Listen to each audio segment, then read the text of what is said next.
In the far reaches of the Andromeda galaxy, a massive starship floated silently in the cold, dark void. Its design was ancient and beautiful, a sleek combination of sharp angles and elegant curves, covered in strange glyphs that glowed faintly against its bronze-like surface. It had drifted motionless for over 2,000 years, a relic of a long-lost civilization, abandoned and forgotten. The starship had been part of the once mighty Xanthel Dominion, a race of technologically superior beings who had vanished without a trace millennia ago. The ship, known as the Vas'nor, had been one of their most advanced vessels, capable of faster-than-light travel, and outfitted with a plethora of powerful weapons and near-sentient AI. But now it was a ghost ship, frozen in time, a mystery waiting to be uncovered. Chapter 1. The Tourists. Tourist ships rarely ventured this far from the major galactic routes, but today, a small human vessel, the Cosmos Voyager, had veered off course. On board, a group of vacationers from Earth had been visiting the famous Graveyard of Giants, a nebula littered with derelict alien ships. Among the tourists was one particularly bored man named Greg Hartley, who was on this trip to please his wife.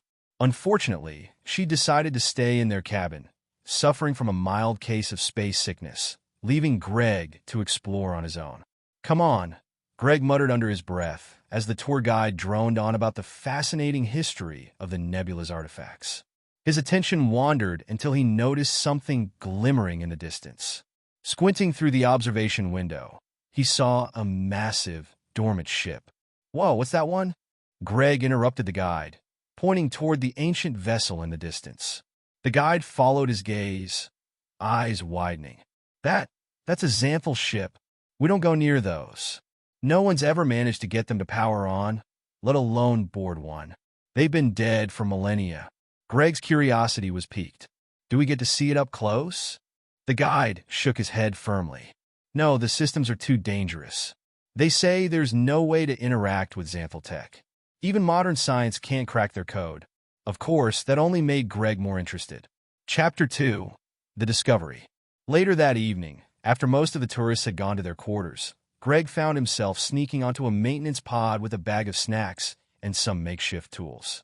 His wife would kill him if she knew what he was up to, but Greg wasn't going to let this once-in-a-lifetime chance slip away. Navigating the pod closer to the mysterious ship, he marveled at its massive scale. It was the size of a small moon, its surface worn but still glistening with ancient power. He found a docking port and cautiously connected the pod. With a hiss, the airlock opened. Greg stepped into the ship's long-abandoned corridors.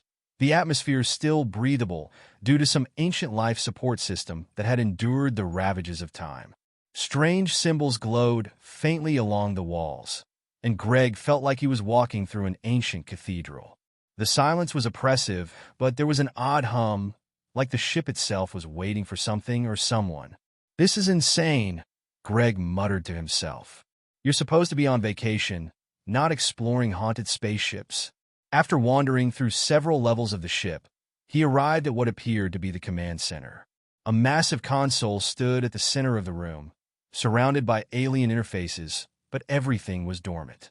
Greg sighed and unwrapped a lollipop from his snack bag, popping it into his mouth as he examined the control panel. "Not like I could even understand this," Greg grumbled, poking at a few buttons to no avail. As he leaned closer, the lollipop stick in his mouth slipped, and in a moment of clumsiness, Greg accidentally dropped the stick into a small, triangular slot on the console. There was a sudden whir. Greg froze. The slot glowed a vibrant blue. Lights blinked on across the entire control room, and a deep, mechanical hum filled the ship. What did I just do?" The Vas'nor came to life. Chapter 3. The Awakening. Suddenly, Greg was flung into a seat as the ship's artificial gravity engaged. The command center's walls illuminated with screens displaying alien data. Outside the observation window, the ancient ship began to move, its engines roaring back to life. A voice echoed through the room, speaking in a long-forgotten language that Greg couldn't comprehend. Moments later, it switched to a universal translator. Primary systems online. Vessel status: functional. Power core restored. Command override initiated by human? Greg blinked. Yeah, human. That's me. You're welcome. The ship's AI hesitated, its tone suddenly analytical. This vessel has been dormant for 2,043 standard years. You reactivated it? Greg pointed at the console. It was an accident. I dropped a lollipop stick in your thingy. There was a pause. A lollipop stick? Greg nodded sheepishly. Yeah, sugar on a stick. I didn't think it would do anything. The ship's AI seemed to process this before continuing.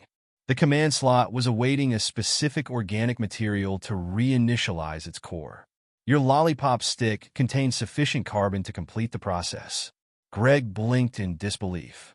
Wait, you're telling me your entire advanced alien race couldn't get this ship running because they were missing a lollipop stick? Essentially, yes. Greg laughed, then stopped as the ship's engine surged. Okay, so now what? The vessel is fully operational, the AI responded. Would you like to assume control? Greg hesitated. Maybe not. I'm not exactly a pilot. Guidance can be automated. You are the highest-ranking entity aboard the ship. Greg swallowed nervously, but he couldn't deny the excitement rising within him. All right, let's fly this thing. Chapter 4. The Return of the Xanthel Legacy. As the Vas'nor accelerated through the stars, its ancient systems humming with renewed vigor, Greg realized he had just become the first human to command a Xanthel starship. He had no idea what adventures lay ahead, but for now, he simply marveled at the sheer absurdity of the situation. All thanks to a lollipop stick. Somewhere in the back of his mind, he could already hear the conversations back home. So, Greg, how was your vacation? And he'd have to answer, oh, not much. Just restarted an ancient alien ship. As stars blurred past the observation windows, Greg couldn't help but grin. Maybe this vacation wasn't so boring after all.